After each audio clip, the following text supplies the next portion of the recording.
Sme v hospicii na okraji Bruselu. V pokojnom prostredí, obklopený lesmi, tu trávia posledné týždne smrteľne chorí pacienti.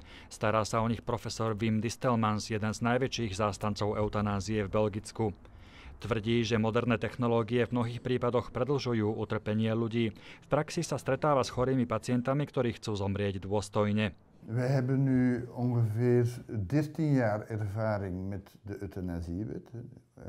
En het blijkt dat die wet tot geen enkele afwijking geleid hebben, of tot misbruiken, of om het even wat. Profesor Distelmans sa špecializuje na pacientov chorých na rakovinu. Pravidelne dostáva výhražné maily a britský bulvár ho označuje za doktora smrť.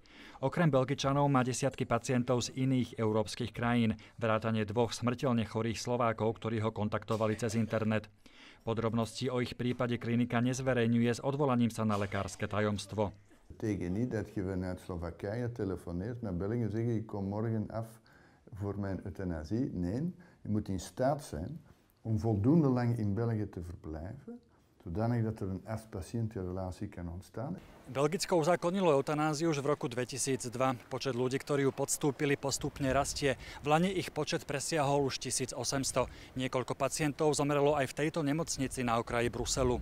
Presúvame sa 30 kilometrov severne do mesta Mechelen. Tamojší arcibiskup Leonard zákon označuje za obrovskú chybu a varuje krajiny ako Slovensko, aby podobnú legislatívu nikdy nepríjmali.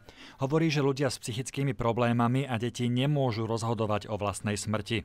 Le choix de permettre l'euthanasie est un mauvais choix qui a été fait en Belgique parce qu'il y a d'autres manières de permettre aux gens de mourir de manière digne.